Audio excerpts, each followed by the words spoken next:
Hi, everyone. Welcome to Life is Healing. I'm Labaina, your host.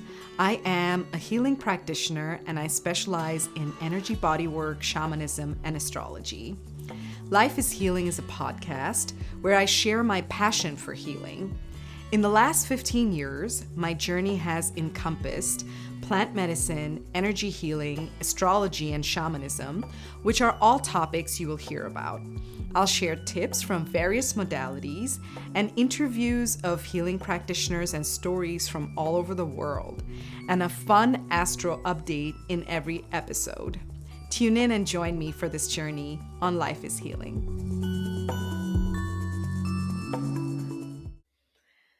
Hi, everyone. Happy New Year. Happy full moon. Welcome back to season 2 of Life is Healing with Labaina. I'm so excited to start this new season here with all of you guys. I have some awesome guests lined up. And as always, we're going to be talking about all the astrological happenings that are going on. And we're also going to be talking about healing and the process of healing work in general and so on and so forth. So let's dive in. First, let's go over the astrological happenings. Tonight's a full moon, so I want to talk about that. It's a full moon in Leo, and it's actually got a very charged energy to it. There are several planets in Aquarius, which is ruled by Uranus. And this full moon also happens to be squaring, as in making a harsh aspect to the planet Uranus in general. So, Uranus and the archetype of Uranus is very interesting because Uranus is a very chaotic planet. It's a disruptive planet. It brings sudden change, unexpected changes, and it creates. It's like the wild card of the zodiac. So it creates havoc. And the reason it does that is to clean things out. Uranus is all about like cleaning things out in terms of off with the old and on with the new. That's the theme of Uranus. The other energy that's associated with Uranus is that Uranus is a very psychic planet. So, right now, the psychic energy is very charged for all of us. And you may tend to have more prophetic dreams, more lucid dreams. I know, like for myself, what happened in the last few nights is I had just like the most vivid lucid dreams, and they had a psychic element to them as well. So I encourage you to follow your intuition because Uranus gives you intuitive flashes and psychic flashes that are not explainable. So you just kind of like get this sudden intuition. So it's good to follow the Uranian trail of intuition, right? And at the same time, expect the unexpected. So don't think that this is going to be a smooth sailing because Uranus never means smooth sailing, right? And in 2025, the energy of Uranus is going to be very present because we're dealing with Pluto having moved into Aquarius, right? So I've talked about that on my channels. I've not talked about it on this podcast, but maybe we can go over it a little bit. And actually, I'll cover the different astrological big changes that are going to be happening this year. The first one being that Pluto has moved into Aquarius, and this is obviously a very slow moving planet. It creates a more generational, global impact. And at the same time, it can feel personal depending on where it falls in your chart. So, for example, if you have fixed signs, meaning if you have Aquarius, if you have Leo, if you have Scorpio, if you have Taurus in your chart, you're going to be feeling it more than others. And just having the sun sign in these planets, the sun sign in these signs is not going to do it, right? That's part of it, of course. Like you're going to feel it if you have sun in Aquarius, sun in Taurus, sun in Leo, sun in Scorpio. Of course, you're going to feel it the strongest if your sun is in Aquarius, but all the fixed signs are going to be feeling it. However, let's say you have multiple planets in fixed signs. So you have maybe your moon in Scorpio, or you have your bunch of planets in Scorpio or Leo or Taurus, for example. So, depending on where Pluto is touching, you're going to be feeling the transformational energy of Pluto. And it's a very subtle change, right? Although in the beginning, it might not feel so subtle, but it's like a long cycle of transformation. And honestly, I really feel like the astrology of 2025 is going to be encouraging all of us to be more authentic. That's one of the things that Aquarius and Uranus excels at, right? It also excels at rebelling, standing up for wanting to get rid of authority and get rid of the structures, the social structures that no longer work, that were kind of represented by Pluto in Capricorn. So we have this like really big change happening with Pluto in Aquarius. So the Uranian energy is already present. And with under this full moon, we're going to feel even more of it because now we have a very Uranus oriented full moon because we have a few planets in Aquarius, and then the moon is squaring Uranus as well. So we get to feel the Uranian energy. Now, the other planet that has moved into an air sign that's an outer planet is Jupiter.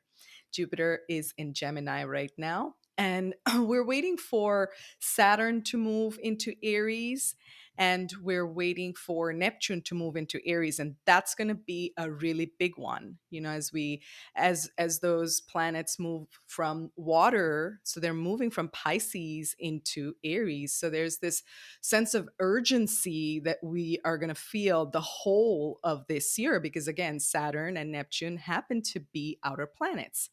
Now, the archetype of Saturn and Neptune, Saturn is all about restriction, constriction, duties, responsibilities, dotting your I's, crossing your T's, right? And it's been in Pisces. So we've had a little bit more Neptunian flavor to it, right? And now it's sort of going to be different because Neptune and Saturn are going to be together, but in a fire sign. So we're going to feel more of a sense of urgency, right? To sort of break through all the Saturnian restrictions that are upon us because, again, the outer planets include Uranus, and Uranus is going to be making a shift into the sign Gemini. So all the outer planets, Jupiter, Neptune, Uranus, Saturn, Pluto, all of them are moving from water and earth signs to air and fire signs. So it's a much more volatile energy in 2025 that we're dealing with, which I think we can collectively already feel. Like I will say, January was not has been because January's gone. I can't believe how fast things are moving. January was a particularly challenging month for me.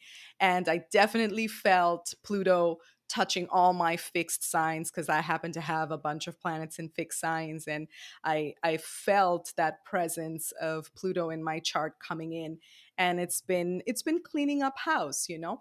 And an astrologer friend of mine said something really beautiful. He said that authenticity is the name of the game, and you're not going to be able to get away with the sort of manipulation tendencies that Pluto tends to bring. That's the darker side of Pluto, you know, so you're not going to be able to get away with that. So wherever there's that shadow side being hidden, we're going to be collectively asked to let go of that, right? With Pluto and Aquarius, and then all the other outer planets being in air and fire signs, it's like that volatility, you know. So, what do we do? When this happens, we can use the energy for growth, we can use the energy for transformation, but we can also choose to use the energy for a lot of disruption. And I think we're going to see a lot of that. You know, we're going to see disruptive behavior, we're going to see disruptive things happening globally, which I think we're already seeing it. So we're going to see more of that. Expect more of that. But remember that you have a choice in terms of how you get to be. And that's really all you can determine in terms of how you decide to use these energies and how they impact the quality of your life and what you do, the actions that you choose. And that's really all we ever have control over. So, before I wrap up, this astrological update, I do want to mention one last thing about the full moon tonight. And that's from a Vedic astrology perspective. And in Vedic astrology, the nakshatra that this moon is in is called Ashlesha.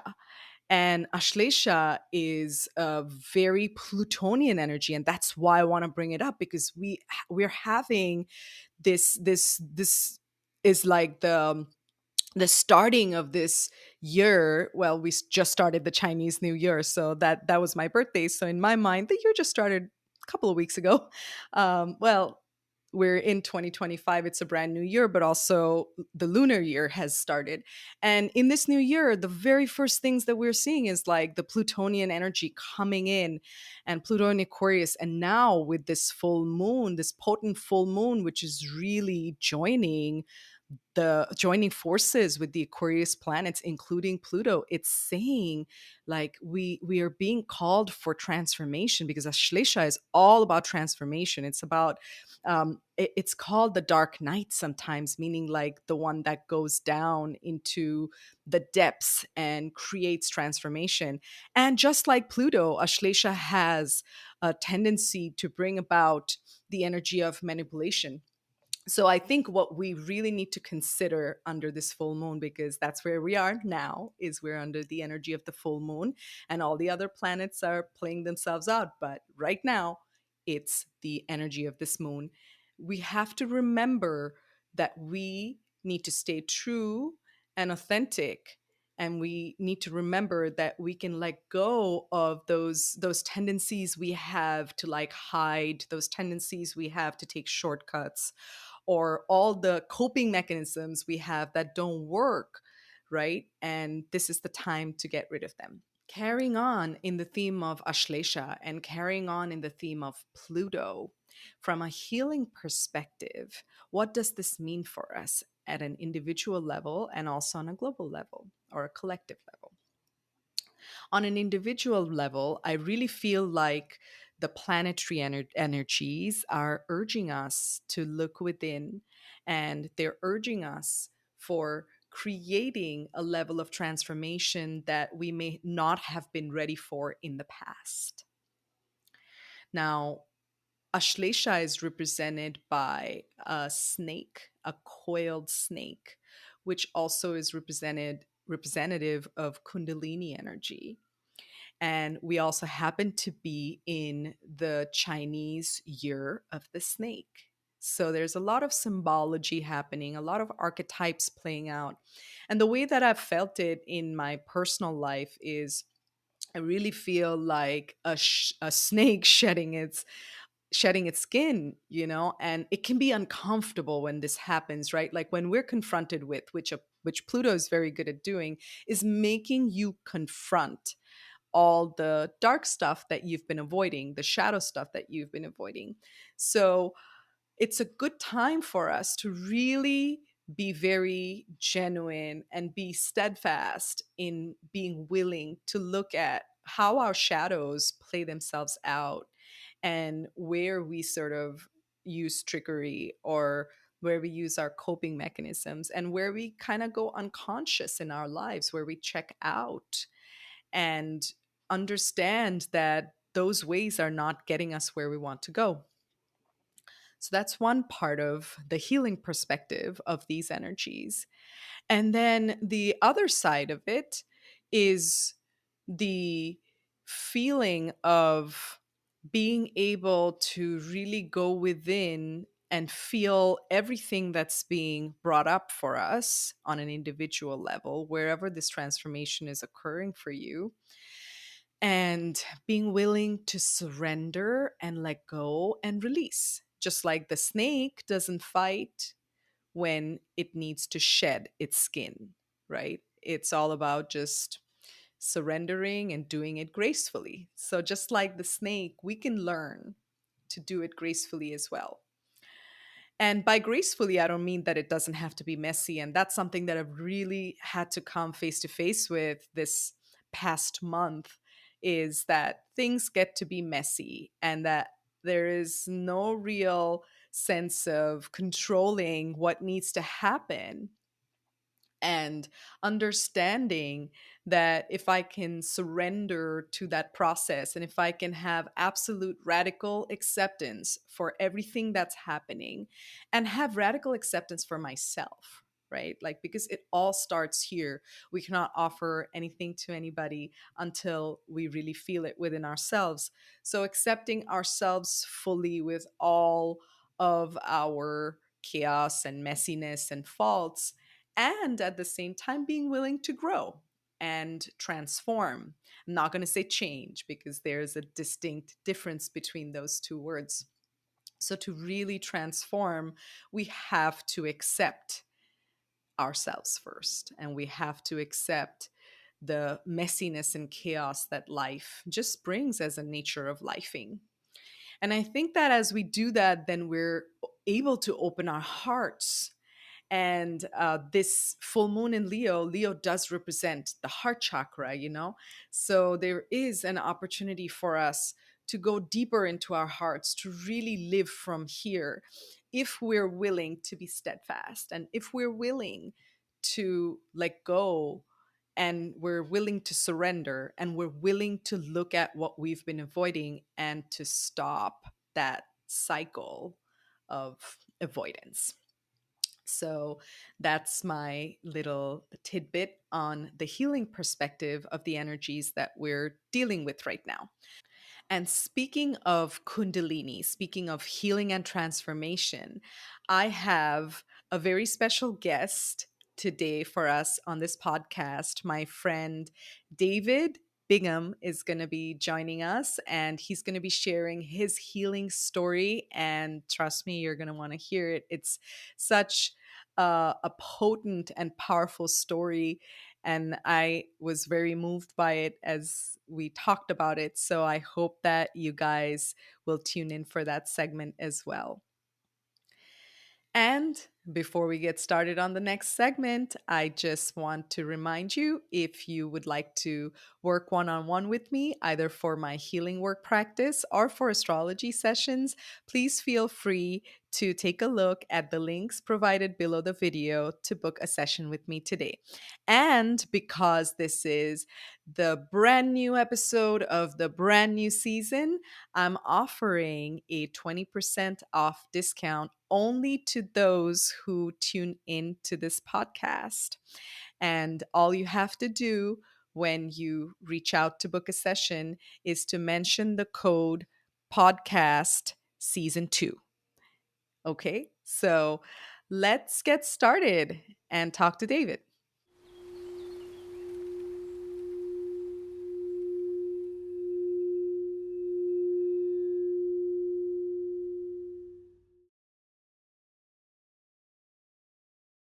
Welcome back. It's time for our guest segment on this brand new episode of Life is Healing with Labina.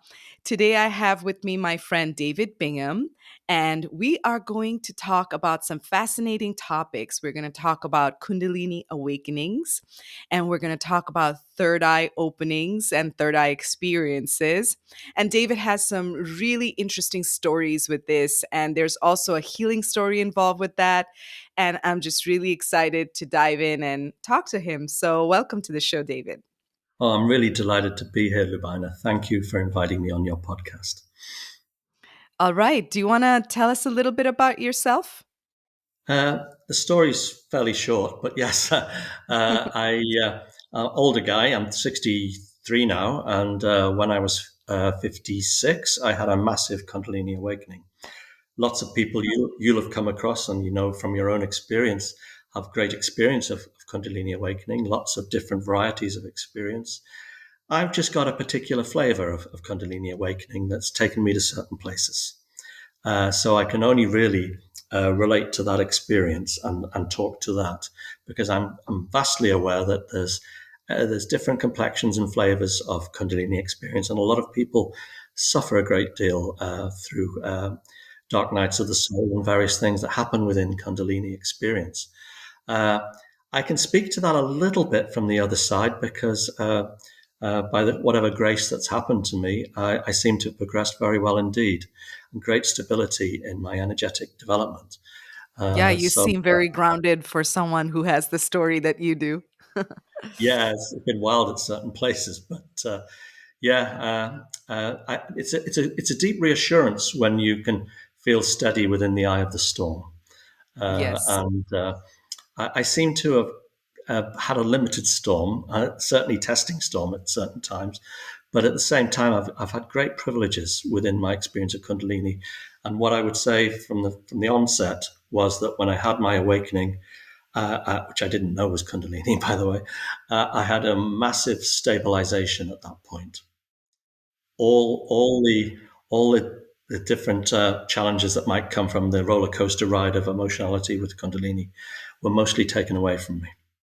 Hmm. Uh, and Okay. I was placed in a sort of Buddhic kind of sattvic kind of awareness of my own thoughts and emotions.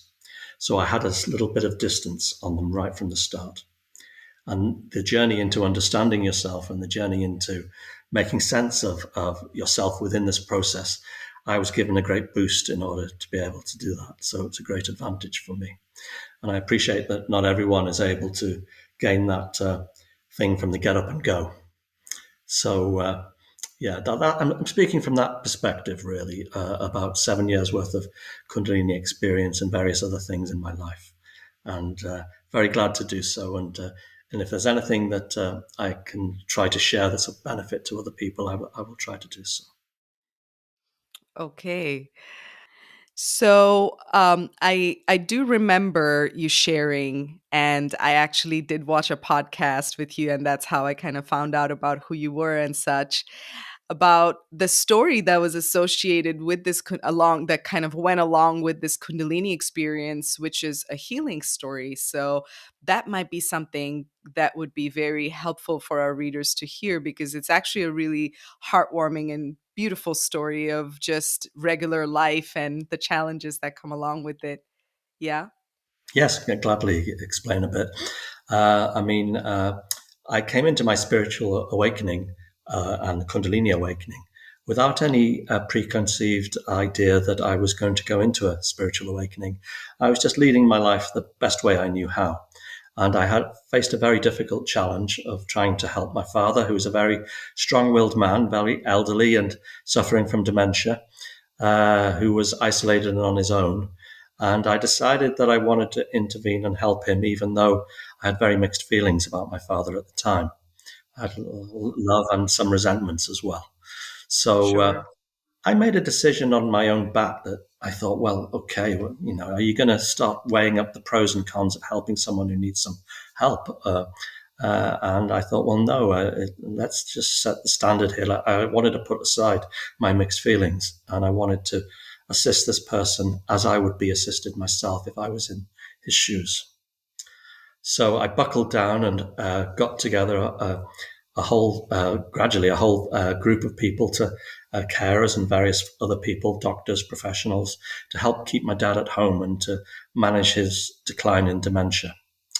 And and I succeeded in doing that for about 9 years after his diagnosis. So it was quite a Nine process. years. Yeah, Wow. it's not small potatoes. So it's a very very testing process indeed. And I didn't have any idea that I was going to perhaps derive some uh, strange or esoteric benefit from this strong commitment I'd made inside myself, except that I was going to try to do the right thing, and I was just going to go ahead with it. And my expectations were that, well, when you really care for a relative who's sliding away and you're the main weight that they lean on, they're going to drag you down a little bit too. That the suffering that they experience is going to hit you hard, and it's going to be something that, in the end, possibly, if you're in that position, may even damage yourself. Uh, but I made a decision knowing that. And I decided that I wanted to go ahead and do the best that I wanted to do. I was going to set a standard for my family, even though wrongs had been done in the past, and I was going to do the best that I could. And And of course, that was tested at various intervals, that kind I of imagine, yeah. weirdness. But I mean, I remember one time it was really quite, I ended up laughing at myself because he was a bit incontinent. So he'd pee in the bedroom sometimes before he got to the bathroom. So there was some pee in the carpet. And I remember I was down on all fours scrubbing this carpet. and, uh, and I heard his voice from the other room, David, you like coming here to see me, don't you? Uh, I thought, yeah, this is a little message for me. This is a little understanding that yeah, there's a tension here, and you're part of this process, and he's the voice of, in a way, of the universe speaking to you. Uh, so I got to get various reflections of myself in this process, and I also ended up actually. It was about I think it was about 7 years into the process of caring for him, where I had the Kundalini awakening. And 7 years, that's a long time. Yeah, and I didn't really particularly understand the tying of the two together, but now I do. What I would say is that what I was doing unknowingly was immersing myself in a form of karma yoga.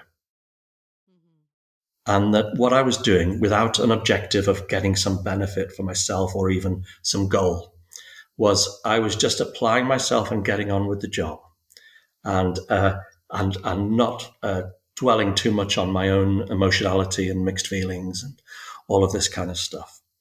And so I was just Yeah. applying myself. I was just applying myself. Now I don't recommend that people sacrifice themselves unnecessarily, but I was knowingly making that decision. And so it kind of falls into the category of some element of karma yoga here. I realized that later. So I was putting in the graft for karma yoga, and and I was sowing those invisible seeds without really knowing it.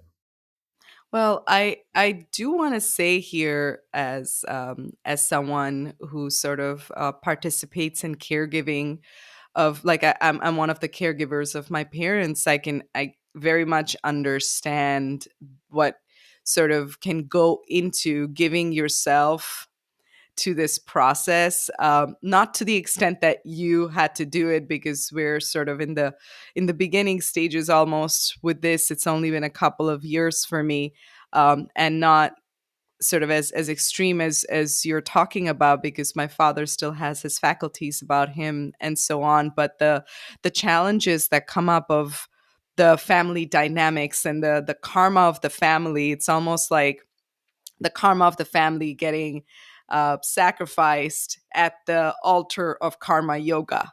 That's what it sounds like to me. I mean, it's actually massive because it's almost like if you were to look at it from the outside, and my particular journey would be, well, go and take on the thing that you most fear doing, and will you fear will erode you and will last for years. Go ahead and do that, and then see what the consequences are.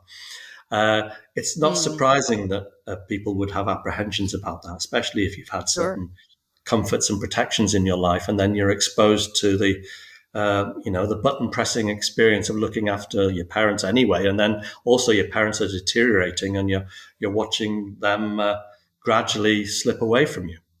So this sounds like this almost. It has the qualities. Of course, it has care in it, but it also has qualities of a horror show as well.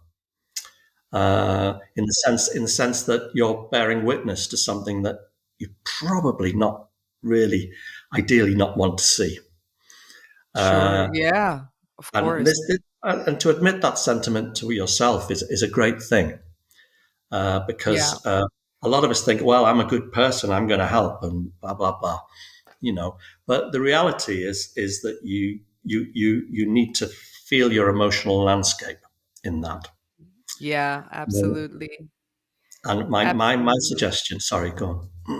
No, I was just agreeing with you, and I was saying absolutely. I mean, it's a whole thing, you know, and I also feel like it's not just about not wanting to see our parents deteriorate, and then what it really brings up, or at least what it brings up for me, is, oh, death. That means I'm going to die, because it's kind of like, as your parents are showing that that's where they're heading, which really we're all heading there. That's just a fact, right? We're all heading towards the grave.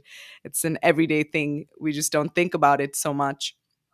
But as you're watching something that feels like so real, like, oh, this person is sort of leaving this plane of existence in front of my eyes, you're confronted with your own death. And I think that's more of the challenge for us than it is than it is even just like watching somebody pass, because it also brings up this element of like, well, when they pass, what's going to happen to me? So it's almost like this, it's sort of selfish thing we do, where it's like, yes, you're concerned, of course, about your parents, and you love them, and whoever, like, or even just a loved one, because I've lost other people as well. And there's always this element like, well, what happens to me when they're gone? Who am I without that? So the identity thing comes into it. Yes. It's So I like a just big, wanted to comment on that because that's what came up as you were talking. yeah, no, Mm. it's very, I mean, you hit the nail on the head for me there too, as well. I mean, it's like a big pot stirring away of all of these things in the background or even in the foreground affecting you as you're actually engaging in this. I mean, for myself, when I was visiting my dad, I noticed one predominant fear I had was that each time because I didn't live with him, but I was visiting and sort of sleeping over, and there was a rota of carers. And I was really afraid each time I saw him that I would see more of him disappear, and Yeah. that person that I knew, that person that I sort of knew so well, really, who was the grit in me, would I would see in a way a almost slow slipping living death, where the fear of dementia is that someone actually leaves before their time and they're not themselves anymore and they've lost themselves.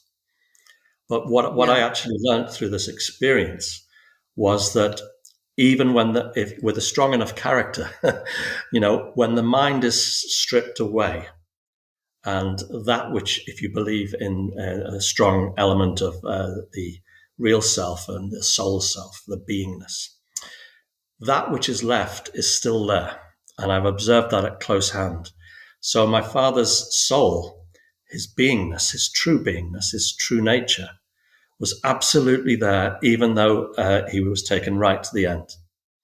So I was able to be a witness to that. And so rather than seeing someone slip away, I got to learn something about the journey of life.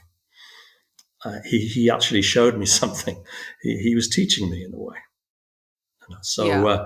I mean, that was a blessing. And because he was not the kind of person who complained or dumped on people emotionally, in fact, if anything, he was a little bit separate.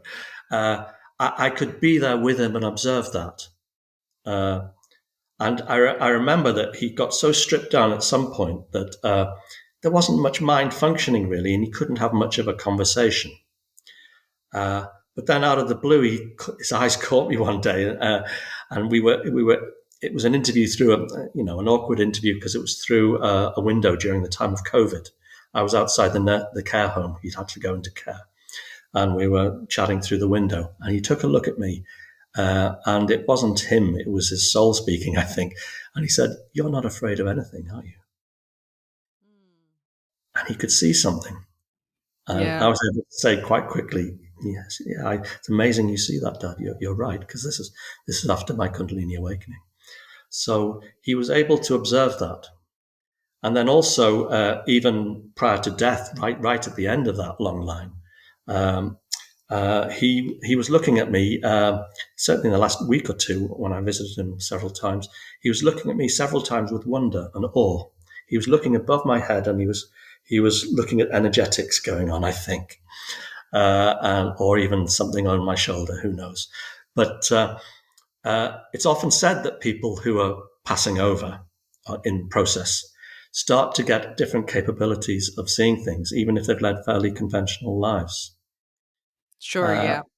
So he started to see things as the journey was closing in terms of his embodied human life. He was starting to see things, and so I got confirmations from different corners of his experience, and I felt in the end that it was an immense privilege to be with him right up to his death. So from a sort of callow youth who'd rather not help his dad because his dad had done some bad things, I turned Sure. more into a person who was taking responsibility for his own life and the lives of others who really mattered, and taking responsibility for the chain of family history that I belonged to. That's a Uh, big one. it's a huge one. Yeah. I think And we all sort of get that reckoning at some point or another. Whether we use the opportunity or not is a different story, but I think that that reckoning is always present in our lives at different points. yeah, I don't particularly. I mean, I'm very pleased to relate my experience and and discuss yours as well. But I don't particularly recommend my route for people as a spiritual path because it's a little bit absolutist. Because the challenge involved in doing what I was doing, especially as my dad had some energetic problems, shall we say, uh, Yeah, let's was talk a huge. little bit about that. Yeah. Like, because I think when we say energetic problems, it kind of leaves it sort of open ended, and we want our audience to know what we're talking about. So, Mhm. can you describe what you mean? Yeah, I mean that I discovered that my father had a long-term co-occupant, shall we say, a being from the astral realm that wasn't very sophisticated, that had lost a lot of its power, but I recognized it and it recognized me. And I don't know whether it happened by good fortune or whatever, but I think the investment of myself in the situation helped to free him while he was still alive of that which was inside him and had been inside him most of his adult life. So Now, were it you was, aware of this before you were taking care of him, or it only showed up for you as you were taking care of him that he had this attachment or co-occupant, as you called it? yeah. Uh, I think best summary that I can give would be that the Kundalini awakening opened my airwaves to Sure. perception. And I certainly advanced a great deal, and I was able to see things and engage with things. And also, in the process, I felt enormously armored, as though there was elements of protection coming towards me. I had some kind of purpose that I was exploring in my task. Yeah. Uh, so, just to give you an example, that which was within him when he slept at night sometimes left him when he was unconscious and asleep. It was more free to roam in the house, and I could hear it coming up the stairs sometimes. Like when And you were a child, or no, no, this is when I was caring for him in his home with dementia. oh, wow, okay. Yeah, Right. That's I was in, freaky. yeah, yeah, I was in my bedroom, and kind of like I could hear this sort of slithering noise up the stairs, and I thought, oh yeah, and I just knew that that was visiting. And my main reaction after post Kundalini was I took full body shivers. I shivered like a dog almost, like a real shake. I think that sort of galvanized the energetics of yourself. And then, strangely enough, I ignited. Once I was meditating, but I ignited in a blue flame of protection. And all these things are pretty strange to me because I had this idea of myself as being a relatively humdrum, conventional guy who'd Sure. who meant well, but that was it basically. But I found myself not only shaking like a dog, but also igniting into a blue flame, uh, and uh, and I later felt that was something to do with St. Michael and some kind of protection, because that which comes and is interested in us, that you can be protected from that in the right circumstances. And my job was to with what was inside him. I It see. seemed, it Yeah. seemed to me. I was somehow on a kind of unwritten mission to be involved in this for some reason. Perhaps I was just I wandered into the situation and then dealt with it relatively courageously. So I just dealt with it. And I remember there was one time subsequent to that where he uh, he was causing trouble for the carers at home because his illness was advancing. The balance of meds weren't working quite right, and he was quite disinhibited with some of the carer who was there at the time. So they Okay. called me in. They called me in, and I actually he was in the living room, and I got him to sit down on his chair, and I actually knelt before him, and I held his hands just like that, um, and uh, and then I noticed that. This hadn't happened before, but my left hand ignited into a beautiful uh, yellow soul kind of flame. It was a beautiful feeling. And his hand was over mine like that. And I felt his hand ignite as well. And it was the same yellow soul kind of flame kind of thing. And I was able to have a conversation with him. He was still able to talk a little bit. And I said, "Can you feel that, Dad?" And he said, "Yes, I can." And he said, "What is it?" And I said, "Well, this is who you really are." And he said, "Is it?" He said, "Yes, this is who you really are." And I know you've got some memory problems, some illness. And I said, I want you to know that I'll always be here to hold your hand and to show you who you are, to remind you of who you are. Even though you might lose yourself a little bit, I will be here. And at that point, it was like heaven cracked open, really, in his living room. It was like there was a sky above us, and there was actually, I've not had this ever again, but there was like a Christianic experience. I could hear angelic music. I could feel a light shining down on us, and yeah, and that which was inside him, I think that was the end of it. It ascended or ended or whatever, but he was no longer bothered by that energetic again. So Wow. his life. So, as a son, this is getting a bit biblical now, sons and fathers. Uh, Yeah. as a son, I realize now what I did was I rescued myself, but I also, during his lifetime, helped to rescue my father from and our lineage and who we are and all the ties that connected all the generations before, particularly probably down the male line. Uh, all of those things were severed at that point. There was no more baggage passing through him to me. It was like it wasn't just a, how can I say, a kind of shaktipat with my father and then an unknowing freeing of his spirit of an occupant that was a bit tired on its last legs. Uh, it was something more than that. It was like you mentioned this before with the history of family. It was the transformation of a lineage. That's so fascinating. Wow. It was huge. And I didn't really know it much at the time. I knew something big had happened, and I was astounded Sure. by the kind of religious quality to the experience because I thought those things only really happen. You can see them in pictures inside churches, basically. Uh, Yeah.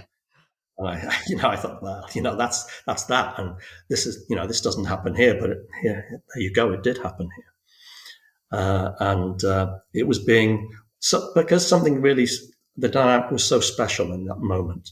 I think it was noticed or noticeable, and so his life changed from that. He became much easier going. The edge was taken off him. He's still feisty at times, but he was Sure. more him.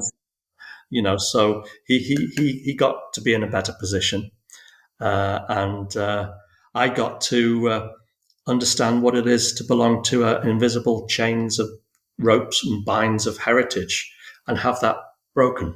Yeah.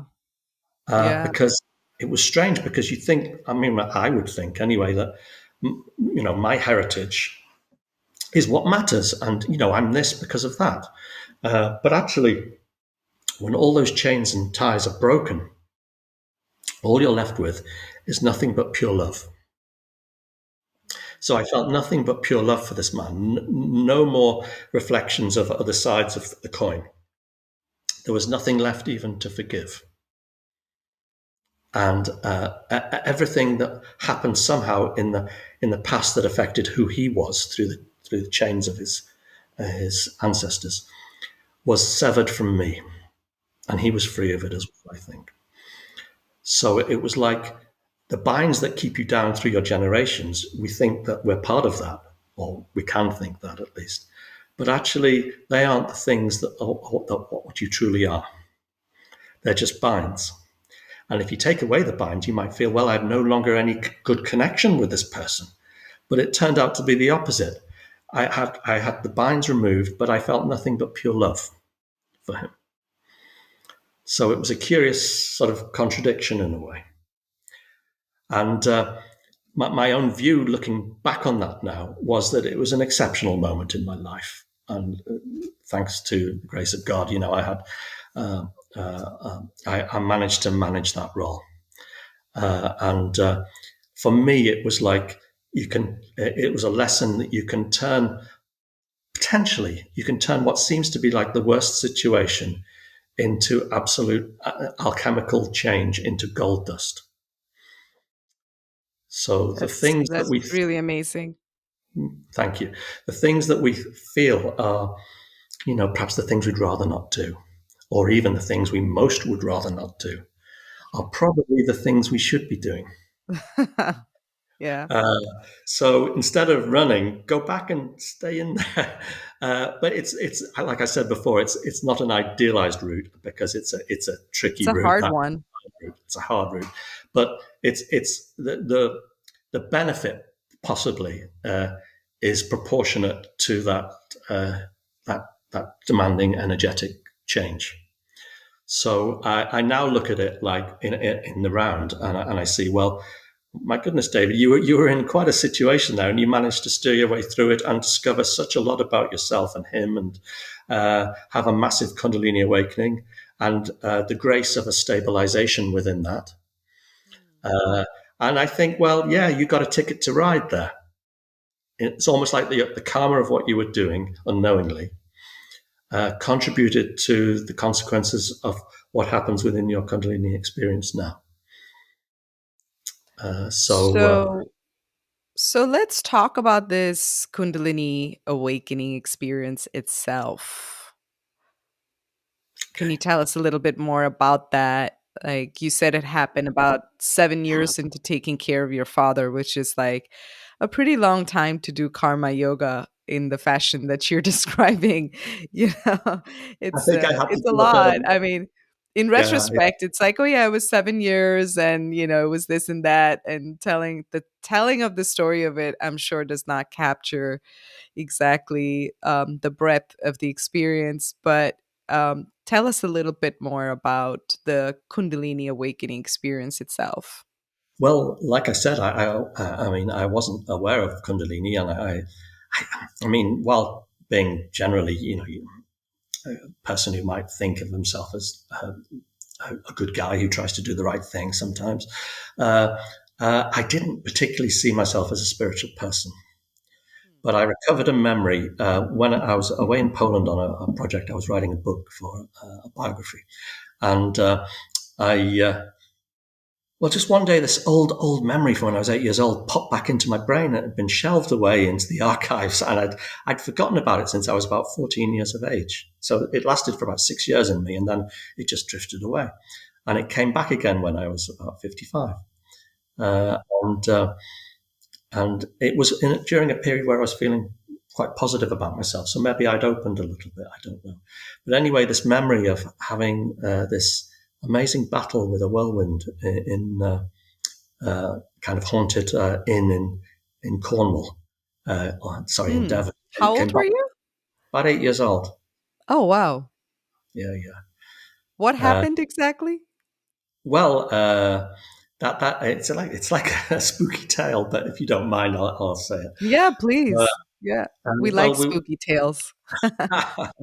well, it's a good story anyway. I Yeah, we were living in Plymouth, which is just South Devon, and we were having a little family weekend holiday. And Dad set off late in the car, and we ended up staying unplanned stay on Bodmin Moor, which is quite high up, in a sort of wild area of northern Devon.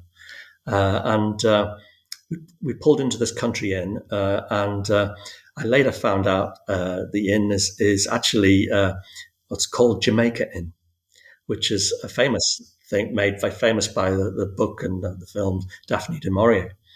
And it's a famous sort of haunted highwayman inn. Ah, okay. Yeah, yeah, yeah. And I had no idea, of course, I was just a kid. And we went and we were given some rooms for the night. And I remember mum and dad's room were about 10 meters away upstairs in the old part of the inn. And my sister and I had twin beds in another room. And my sister got up in the middle of the night, and uh, I was wakened by her, and I said, "Oh, what are you doing?" She said, "Oh, don't worry, just go back to sleep. I just wanted to see Mum. I was just a bit Hmm. worried about her." So she left our dark room and stepped into the brighter corridor. And no sooner had she stepped out than she stepped back in again and shut the door. And I said, "Well, what's going on?" And she said, "Just it's all right, but just don't go out there." Oh, So I'm a sort of stubborn, stupid younger brother. I'd made a mental note to myself. I wasn't going to disobey my sister. I was going to wait till she fell asleep, and then I was going to go out there. so yeah. yeah, yeah. I decided, okay, I'll have a go. I need to go and see Mum as well because she sort of sparked me off as well. We were very connected to our mum, Hmm. and so I went out into the corridor when I was sure she was covered up and asleep. And yeah, I was hit by the force of a whirlwind inside the corridor of the hotel with no windows open. Oh, wow. Yeah, a whirlwind type of energy, an entity of some sort, because I could feel an intelligence to it. Um, and it was enormously powerful. I don't know whether it was magnified by whatever it was, or magnified by the energetics in Sure, yeah. That that might make particular. sense. Yeah. Anyway, it had strong rain in there. Let's put it that way. And I was just a little lucky kid. And what I noticed was that the wind was trying to stop me from going down the corridor, from getting to where I was going. And it was trying to stop me in increasing force. So if I escalated and pushed more against it, it would also, in reactive turn, would push back against me. I found myself in a struggle that I hadn't even remotely imagined because it was testing my body to the limit. I was a little wiry kid, but very determined. But at the same time, this was some force, and it was so strong it was dragging me sideways like you would be in a hurricane. And I was fighting against that, and Wow. yeah, I managed to get to their room eventually, screaming for my mum. And the person who looked like my mum, but I realised now wasn't my mum, but I didn't realize then, came to the door. And instead of coming out and consoling me and putting her arm around me and saying, "What's the matter, David? Come on, don't be silly, go back to bed," and helping me, she sort of looked a bit anxious, and she sort of just said to me, "Just get back to your room." And because it was my mum, I obeyed her. And I noticed that the wind had died down and just wisps of it around my feet as I was walking back to the bedroom. So who was that if it wasn't your mom? It was. I recognized it from the earlier part of our story today. It was the entity within my father. Whoa. So that entity within your father was looking out for you when you were a kid? It didn't want to hurt me because it was host with my father who loved me, but at the same time, it didn't want me getting in the way, and it was having a nice free reign in the corridor, and it wanted to push me back into my room. That was the overwhelming thing. I Oh, didn't wow. sense I didn't sense terrible evil with it, but I sensed a tremendous sort of energetic force within it. Um, So, wait. So the wind was the same as the entity that appeared as your mom, is that what you're saying? uh, yes, well, in my own view, Ah, readers got might you. have other Okay. opinions. Uh, my view is that a first line of defense was to try to block me with this strong force to get me back, and somehow with my little tough little heart, I was heart led and very strong in resisting this. I pushed through that. I got through that first line of defense. Second line of defense is to confuse your mind to then to create an illusion of something. And what would better would be my mum instructing me to go back to my room, so I would Right. do. So I kind of fell for the second deceit, but I got through the first deceit. I got you. Okay. Okay. And I was really marked by that because I realized now, years later, if you engage with a whirlwind like that, which is very rare for people, then you are marked by that. There are rare people in I've come across reading who have encountered whirlwinds like that, and they've certainly not been the same since. So, so Yeah. yeah, yeah. So anyway, I went back to my room shaking like a leaf, and in the bed, I felt sort of quite pleased with myself because I'd not given in. I'd had a battle, and I wanted to see Yeah. my mum, and I didn't feel like I felt. I remember even saying to myself at the time, what on earth did you get yourself into there? What on earth was that? Yeah. And I just fell asleep, tired and shaking, and sort of crying a bit, and all of those things. So that memory of all of that came back to me when I was 55, long shelved, Wow. long That's a shelved. So I took yeah. myself. So I took myself to. I decided I want to. I want to see if I can retrieve more of this memory if I've lost some of it. So I went to a therapist who was skilled um, uh, in in hypnotherapy, Sure. and Yeah. yeah. So I said, "Can you try to help me with this? I just want to try to go back into that experience and see if I can remember more detail." And what happened in that first session was with him back in Liverpool was that yeah he took me back a bit to it, and I took myself back to it, of course, and I could only remember very small extra bits of detail. It was almost like most of the memory was completely intact. It'd just been shelved away. But what happened was during that, somatically, during that experience of hypnotherapy, the actual original experience energetically came back to me. And I was panting and stressed, exactly like I was in bed, and distressed and tired with the battle that my little body had put. I felt all of that again as though it had all been somehow stored for such a long time inside me. Mm. Yeah. So it's a very therapeutic aspect, I guess. Uh, Yeah, and sure. yeah, and I felt a good release from that, and so it was like somehow the cellular structure of my body somehow, or it was like a CD recording or DVD. Somehow it recorded these things and kept them. Mhm. Body tends to do that. Yeah, I'm sure you're that's your territory. So I'd retained that, and it was a big one. So I felt great release from that. And then in the second session, we went back to some issues, and one of the issues was why I was felt I was a bit frustrated because when I was trying to read some spiritual material, I sometimes would find that I was being forced to sleep.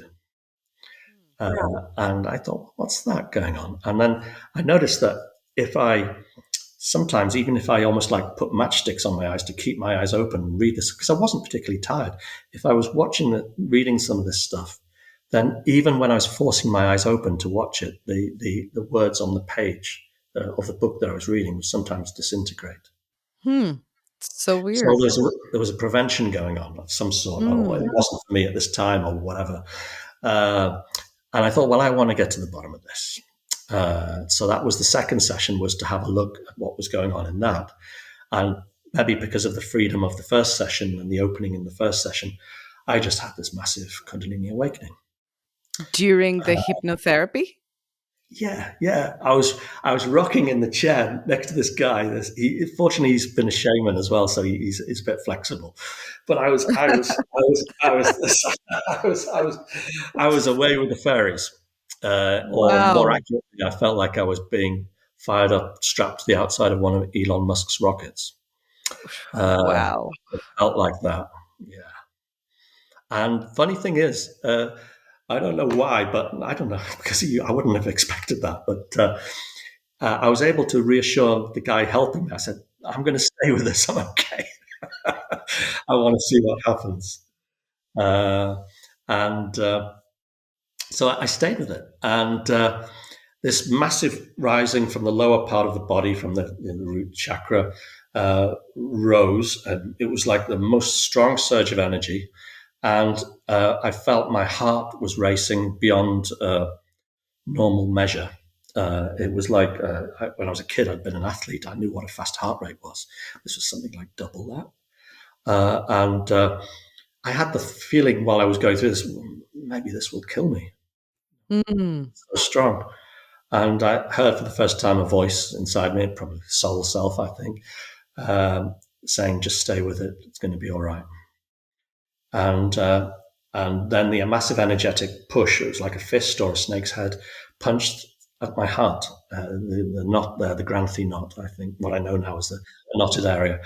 And it punched, and it first time round it just punched and it didn't go through. And the second time it hit it again very hard, and it just pierced right through my heart, and then flooded up through my body, up through my neck and out through my head, and then there was a beam coming out through my head. It felt like a sort of two-way torch, energetics coming in, energetics coming out, and all manner of psychological phenomena.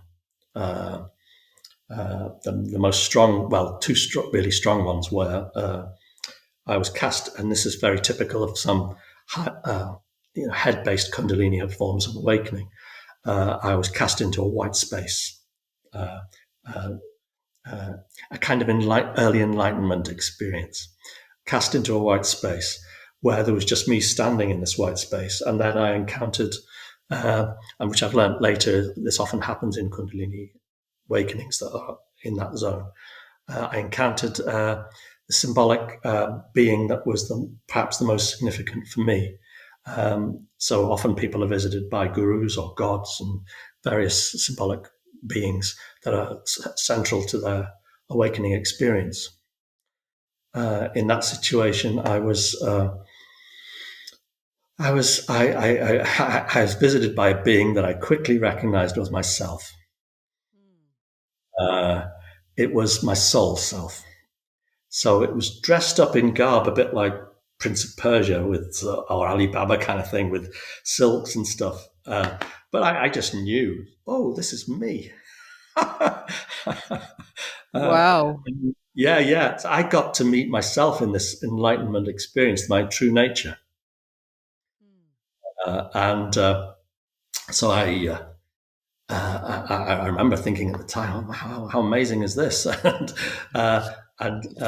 then Yeah. also I got to realize that, all the Davids, this David here, this personality of David that's existed at various points in his life, when you're 4 years old, when you're 12 years old, when you're 21 years old, you all seem to be slightly different expressions of the flavor of David, and when you're 55, you're obviously a different expression as well. So all of these beings all became united in one and embraced as though they were one being, and they were one being. And I realized at that point, I've always been that David, right from the moment I got going in the womb and right to the moment of my death. So it was a real, true recognition of soul beingness. And I realized during that experience as well that my soul beingness wasn't actually that too different from who I am. Because I was operating perhaps 70, 80% close to the soul. And so basically, I recognized instantly this is not too different from who you are, David. This is just you minus the baggage. This is you with clarity and no issues. Issue free, David. Sounds nice. Well, Issue nice free. promise, isn't it? Nice promise. So I got to encounter myself. And it was, and I can't tell you how deeply reassuring that was, because coming home to oneself is what most of us kind of hope for, isn't it? So, it was that kind of way of experiencing things. And then also on the back of that, also I had it lasted about 5 minutes as well, a sense of neural rewiring going on. But this wasn't Mm. like just an Huh. imagination of it. It was like felt like science fiction. It felt like literally neural connections, thousands or hundreds of thousands of them, were just moving around and just reorganizing themselves as though some kind of genetic switch had been thrown in me, and I was being remodeled. Uh, and this felt probably mostly towards the lower area of the brainstem area, which is perhaps more aligned with our more primitive aspects of who the layered nature of our psyche and who we are. So this was quite disturbing to me because it felt like a horror film. I was my psyche was a bit shocked by it because to actually feel things moving around, Sure. it wasn't like Yeah. it wasn't like I've had a gentle rewiring over 3 years and all that kind of stuff. It was like, boom, there you go. So I got disturbed by that, and again I asked myself a question. Can I cope with this? And again I got the voice coming back to me, helping me manage this situation. Just stay with it. So I got through that, and then last bit of magic was when the Kundalini seemed to have done its major rising, and whatever had happened, I felt it go back down my neck, down my body, and it was like liquid gold dripping down my spine, and then it developed a life to it. So almost like it had a snake-like movement. So that was a delicious feeling. It was a sensational feeling. So not So I only did it go up, it also came down, which I think doesn't happen with everybody. I no, think I think there are a lot of people, well, a lot of people, you know what I mean? Like you hear when people talk about Kundalini awakening, they're really talking about the rising of the awakening, but there's not a lot of people who talk about it coming back down. yeah. So that's Um, really interesting and fascinating to me. Sure, it's more meat to the meal, isn't it? So, it's my particular experience. I mean, I Yeah, wonder, I mean, and I can only theorize, because it's not my experience. I wonder if that has to do with the stability that you felt from the experience, which is missing for a lot of people. I think this is where I feel I had a really great guest pass to get me going fastly on this Kundalini route. I gotta, if it's Monopoly, I gotta do not pass, go straight past go and collect 200. I got a little card that helped me Yeah. on, I think. And No, it was a great blessing, really, because my consciousness changed on the back of that. The first 2 weeks, of course, I was wandering around with my mouth open, just wondering what I was, because it You- was such a, what just happened? you know, and I noticed that I had no fear anymore of anything, not of death or anything. And death is usually hidden behind the curtains; it's there for most of us. And I noticed that love had changed for me. It wasn't so personal. It wasn't a belonging that, I love you and you love me, and we're together, and that's that. It was love. Much, much, much, much more was something that was possessed in everything and all people, and I could feel that more as a current. And I noticed also, because I was a bit of a sensitive guy, that I didn't mind being completely on my own anymore. Whether I was with people or not didn't matter. So I lost that sort of sensitivity about needing others. So it was these are huge sort of tilts on your axis of who you might think you are, and I was given those things, and also I was kept away from the worst aspects of perhaps my egoic self, the fears or various impulse driven things. I immediately dropped into a kind of Buddhic consciousness, distance on that. And then subsequently, with the help of various um, uh, teachers and various practices, I soon felt within a year or so, I felt the development of prana energy rising in my body, going out through my head like my head was full of holes. It just went straight out. And also within 2 years, very distinct development of third eye vision, which you Of mentioned. what? I'm sorry. third eye vision, inner eye Third vision. eye vision. Yeah, Mm. yeah. So you have Sahasra in the Kundalini equation. The potential is there for Sahasra petals opening, the thousand petal lotus, to connect oneself, I think, with that which is above oneself.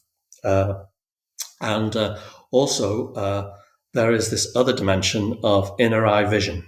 And for me, my understanding of it is that that is allowing you, if you have the potential, to dip deeper into the language of the soul, the hidden soul, the things that are known within you that you never knew, the things that you carry that are the sum total of human knowledge and the richness of everything hidden in the dark down there inside you.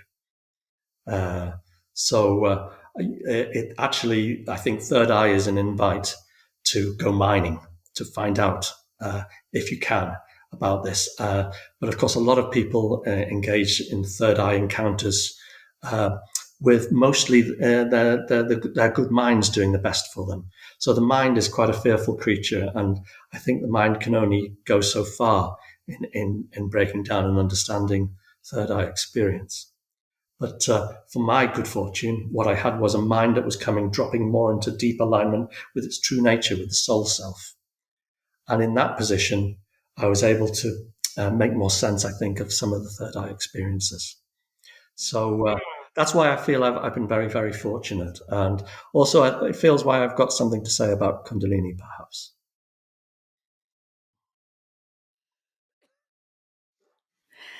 Okay, David. So this seems like a really good note to finish this first episode together, but I definitely want you back on for another episode so we can do some more follow up. And in that episode, let's talk about your third eye visions, specifically the ones you've been having about what's going on in the world right now and what's to come. Like you have to be under a rock to not realize that 2025 is going to be like a big year astrologically. I'm talking about it. Everyone who's got anything to do with astrology is talking about it. And then the next few years, I feel like the world as we know it is just shifting. So I'm very curious about what you have to say about that in terms of your third eye journeys and experiences. Thank you so much, Lubina. Yeah, I'll be glad to take part again. Thank you again for a good session today. All right. Thank you.